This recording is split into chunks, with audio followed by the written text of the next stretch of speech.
Hey there, everyone, and thank you for listening to BACKTALK by Successful Black Parenting Magazine, the podcast talk show for parents. I'm Janice Robinson-Celeste, your host and publisher of Successful Black Parenting Magazine. Our hashtag for the show is BACKTALK. So use hashtag BACKTALK if you want to share this with your social media buddies. You can go to our Facebook page if you're watching this somewhere else for Successful Black Parenting and share the link with your followers. You can do that right now and let people know you are joining us.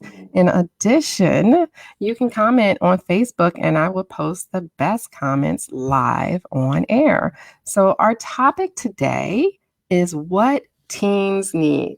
That's like we need books on what teens need because it's hard to figure them out. So welcome our guest, Tre'vell C.W. Lynch. So how are you today? I am amazing. Thank you so much for having me. I'm doing really, really well. Thank you. Well, I am so glad. Please tell our audience a little bit about yourself. Sure. I am a self-worth specialist, first and foremost. I'm also a speaker. I'm an ordained minister, as well as a two-time personal trainer, certified personal trainer. I've got a lot of experience and a lot of history and expertise just around training and teaching and instructing, which is my passion. So currently, I specialize in teaching people to see what they are, so that they can like what they see.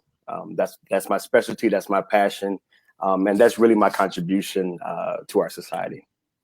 Oh, I love it. That's beautiful the way you put that. Oh my gosh. So yeah, we need all this positivity in the world today, especially with our children. We have so much going on and you see all this negative political, heavy stuff on our news now. And the kids are seeing this and they also see the worries in their parents' eyes and feel that energy. So especially our teens, because they're old enough to know what's going on. They're almost adults. So it's really nice to have someone positive like you to bring that in and help them to have a normal, healthy mental state in life. So thank you for what you do.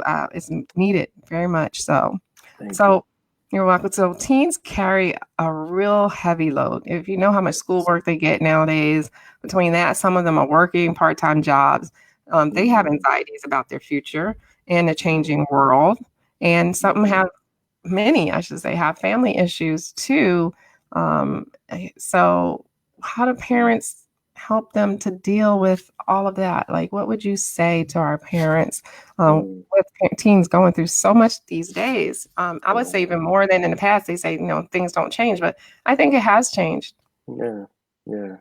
I would say really, and this is really the area that, again, I kind of specialize in and really try and communicate as best I can and as often as I can. One of the 6 human needs, I'm not sure if you're familiar with the 6 human needs, but one of the 6 human needs, which is fundamental to all, of humanity, one of those 6 needs is the sense or the need for significance, to feel significant. And what I like to share is that once you have a sincere, authentic sense of significance in terms of knowing what you are, knowing who you are, knowing even why you are, right? That sense of purpose in the world, you will still face the same challenges. You'll still face the same difficulties as anyone else. But I believe that lays a foundation for ultimate success, because success has to begin with you and it has to begin internally. And like many of us, even in my own personal life, that tends to be the first thing that we're challenged with. Finding our place in the world, finding our voice in the world. Do we matter? Does my life matter?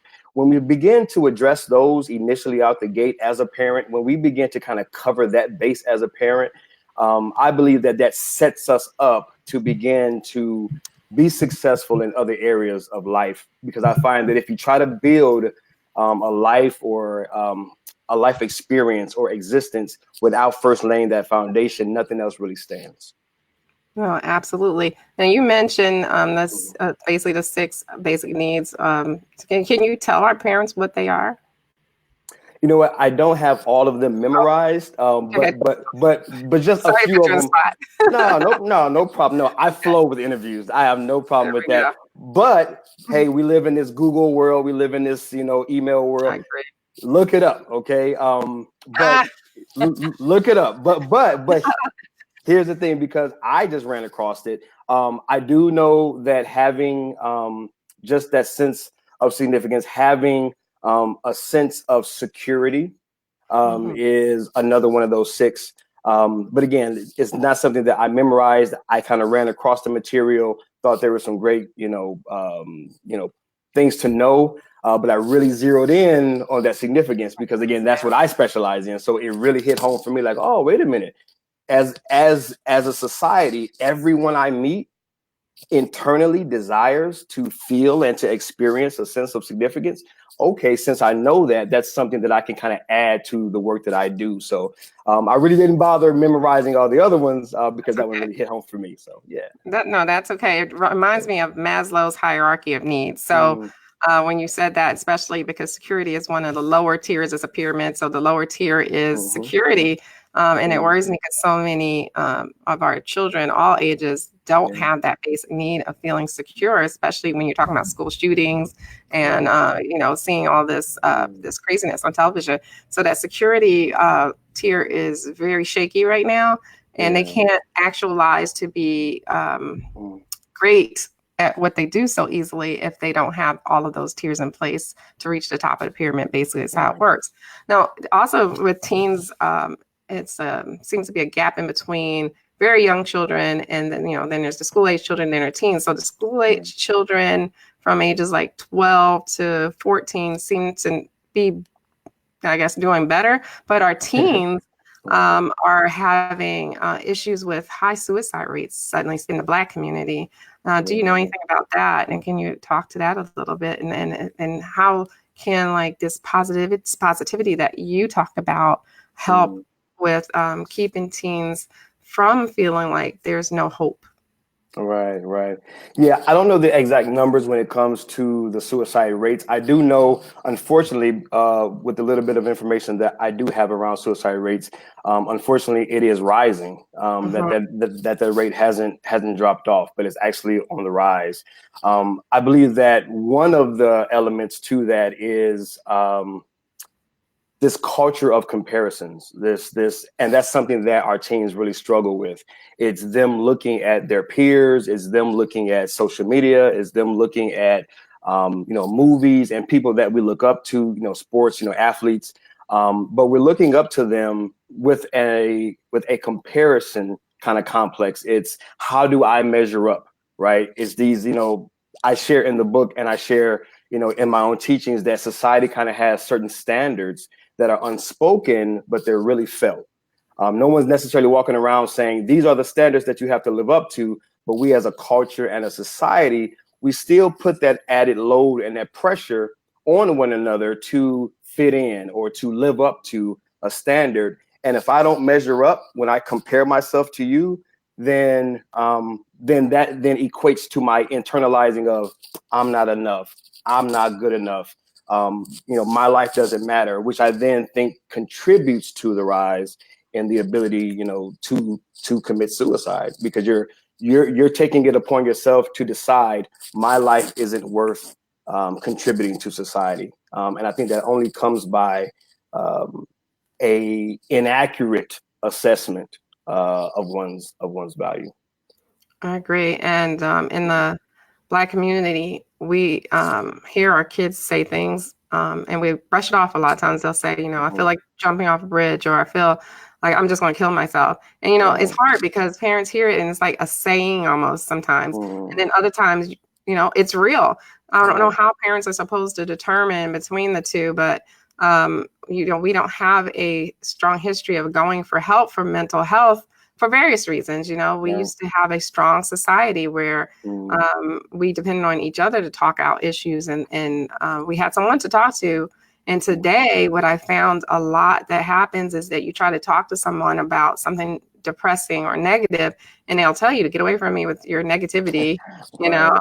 I'm just trying to surround myself with positivity. And so, if everybody does that that's around you, you end up Right. depressed all by yourself. So, Mm-hmm.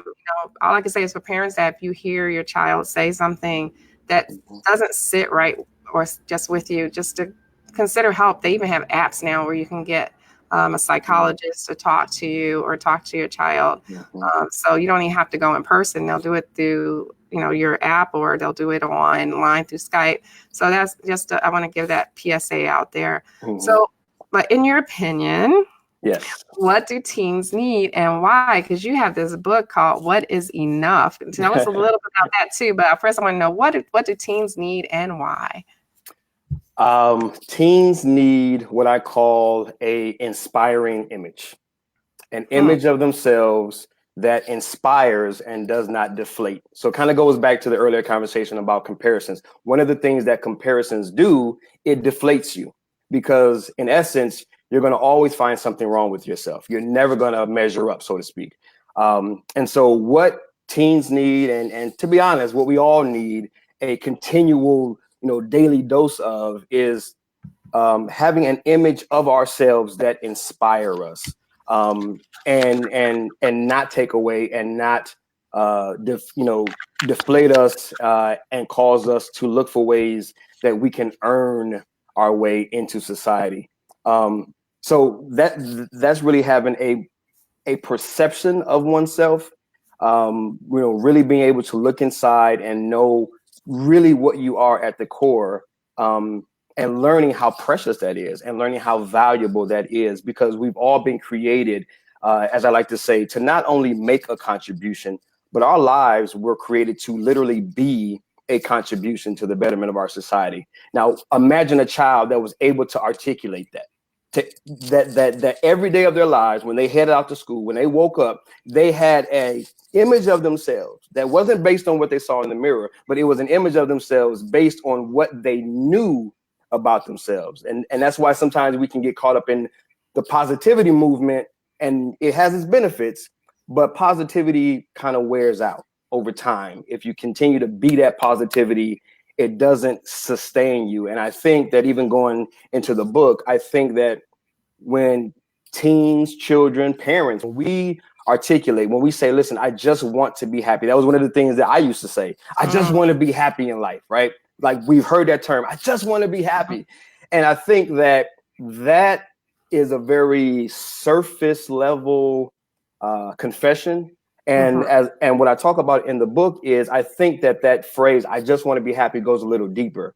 And where it goes is, we all desire to be satisfied with self. I'll say that again. We want to be satisfied. Like, you have a good meal, right? If I took you out to dinner, we sat down, and I want that meal to satisfy me. I don't want to eat this 3-course meal and still have hunger pains. And I feel that our teens, they're dealing with an internal hunger of the heart, right? They're not satisfied with themselves, because what they're investing their effort to earn this satisfaction, the place where they're investing the energy and time, is not sustainable. It's going to fail you, and it's going to fail them, and it's been failing them. And that's why we have those suicide rates, and that's why we have these depression rates that also continue to climb. That's why we have so many tragedies that we hear about, with bullying and peer pressure and isolation, because the systems, as I call them, that we're investing our time and energy in, to gain this sense of satisfaction that we're looking for, that we're all searching for, they're not sustainable. They've been designed to fail us at some point. The problem is that when those systems fail us, what do we have at the end to then hold on to? And that's when you have those cases of suicide, because everything I've been trying, it's been working for a little time, it's been working for a little while, it's been getting me by, but when it fails and I have nothing else to hold on to, where else do I go? Right. And yeah. And I believe with what you said with the comparison and material things, that's the wrong focus. I have this philosophy that what we're put here on earth for is to help others and to make the world a better place when we leave. And that's what makes me happy. And I hope that others can feel that way, because we need more people to feel that way. What do you think about that? No, absolutely. I totally agree. Right. Because that goes back to that being a contribution. The way that you're articulating, you want to help someone. You want to make the world a better place. You want to leave it better when you leave than it was when you found it. That all speaks to contribution, and your very life is a contribution. Anything that you're doing, you're saying, you're giving, all of those originate with your heart's desire. Like, one of the things that I share with people is that your belief dictates your behavior.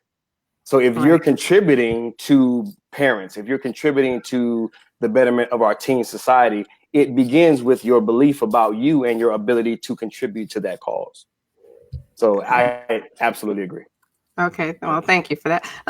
How can parents help their teen be more successful in the sense of not concentrating on material things or what, the Joneses have, or, how can we help them? That's a great question. And I'll take that from my own experience. This is something that my wife and I do on a consistent basis. And I'm just extremely passionate about it. One of the things that I share with people and I help people to understand is that the greatest form of self-development is self-discovery. The greatest form of self-development is self-discovery. I believe my philosophy is that it's already there, right? You came into this world already loaded up. Your prominence preceded you. The fact that you exist proves to the rest of the world that you're already enough, right? So we're all thinking, how do I become enough? Is it good enough? Have I done enough? Am I enough? You're already loaded up, man. You are already enough. So one of the things that I do and what my wife does is we have these discovery sessions. Now, we don't necessarily call them that, but that's really what they are. And so things such as spiritual gifts test. Now, I'm an ordained minister. So I'm in the faith-based community, but that doesn't mean that someone can't, who's not necessarily of faith, participate in taking a spiritual gifts test. But it really speaks to what are you naturally gifted and talented to do? Because if you're a teen and you get slammed into this culture of comparisons without first establishing what's good about you, right? What's great about you? Like before you compare yourself to him and her, what's great about you? And so we like to take time each Sunday and we get, the kids around in a circle and we talk about how great you are. What do you do naturally? What are you naturally gifted in? What's your natural bend on society? What problems do you see that you would want to see changed? What things in the world that are going well that you would love to continue to champion and further advance, right? It's this, what I call, it's this self-exploration, like an ocean. If you were an ocean, you are not the surface. You're all the treasure that's beneath it, right? So it's like taking your children and saying, yo, guys, let's gather around and let's go deep into you. What's inside of you? What were you created with? Because it's already there. You don't have to make it up. You just have to discover it. And so I just get passionate about that. So spiritual gifts test. Another one is the DISC test. I don't know if people are familiar with that, but that's another free assessment online. There's many different names for them, but basically it's your personality type. It's, a lot of conflict on the school grounds, in our families. There's so much conflict because I'm a D, I'm a dominant person. So I see my framework for life, my paradigm of life operates through this D personality. Well, that doesn't make me bad or good. It just makes me the way God created me, right? So you might be an I, you might be an S, you might be a C. And so once you discover what you are and what the other people in your family are, now you can have, clear, congruent community within your own home, because now I'm appreciating how you see the world and I'm appreciating how you communicate. And so I can go on forever with those things. But my point is self-exploration. Self-exploration. It's going deep within and beginning to unpack and discover what's already been embedded by your creator. I love the ocean analogy. I think cool. That is perfect. We are that deep. That's what Yes, that means. you are. Yes, we're that deep. Absolutely. Now you have a book by the same title, and I put it up here, called What is Enough? So tell us about that and let our audience know what they can expect with this book. Well, they can expect rest. The subtitle is How to Lighten Your Load. How to lighten your load and find what makes you happy. Now, we already talked a little bit about happiness. The word happiness, I think, goes deeper, right? That satisfaction of self, with self, this idea of am I good enough? But they're gonna experience rest. And sometimes when you hear that word rest, especially in our culture, it's sometimes frowned upon because everyone's on their grind, as we call it. Everyone's hustling, as we call it. Everyone's getting it in and going and going and going. And we champion those who can accumulate the most. We champion those who can achieve the most. But to be honest, there's a load and a weight.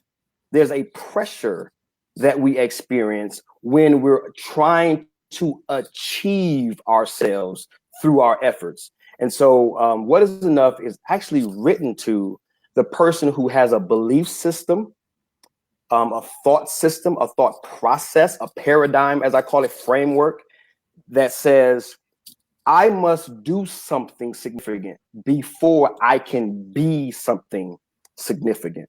I must do something before I can be something, right? I must have something before I can be something. It's this idea that I'm going to take these hands, right? I'm going to take these hands and I'm going to somehow satisfy my heart. And when that's the paradigm, when that's your approach to satisfying that internal hunger, you're going to always come up short because these hands weren't designed to satisfy the heart. The heart is an internal matter, and you're trying to achieve an internal desire with an external demonstration, like an external work, right? So it's going to open up what's going on inside, because a lot of people are just wrestling with, I just want to be happy, I just want to get some rest, and we live in a culture where we're just not able to give ourselves permission to rest. We're tired, we're stressed. Parents are stressed, our kids are stressed, we're overworked, we're overwhelmed, and get this one, we're overlooked. We're overlooked by ourselves, not by other people. We overlook ourselves because we're always trying to do and gain and achieve and accomplish the next thing because we believe that is going to equate to us. And you have to, as I put it, learn to work from your worth, not for your worth. Don't work from significance, right? I am significance. I'm going to work from my significance, not for my significance. Because if I'm working for it, I'll never find it. Why? Because I already have it. You can't find what you already have. You can't, I'm trying to say you can't find it. You kind of already got it. And so that's what they can expect. They can expect to rest, finally take a load off and give yourself permission to rest in your own relevancy. You are relevant. And now it's time for you to rest in it. And now as a parent, you can now teach that and you can tutor that to your children. You can live, I like looking at lifestyles. As a parent, the greatest thing that we can do, if parents are watching, they're listening, the greatest thing that a parent can do is be an example of that which we desire for our children.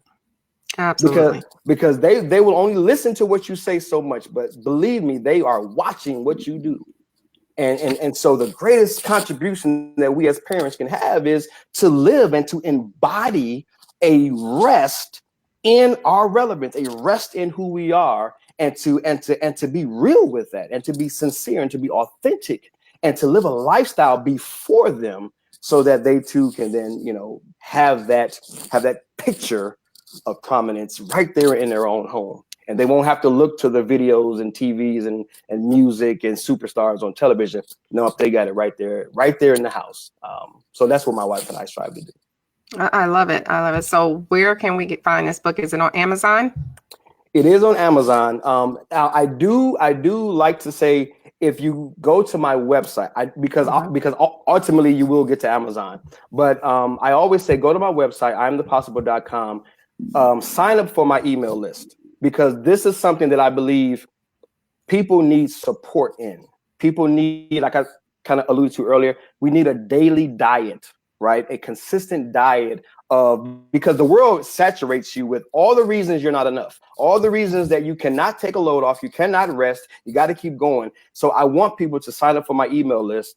They'll still ultimately get to Amazon. So yes, that is where it is. But if they go to the website, they can also sign up for my email list, because I want to build community and I want to build connections with people who are dealing with this issue and dealing with this belief system, because I believe that we need support and we need to support one another.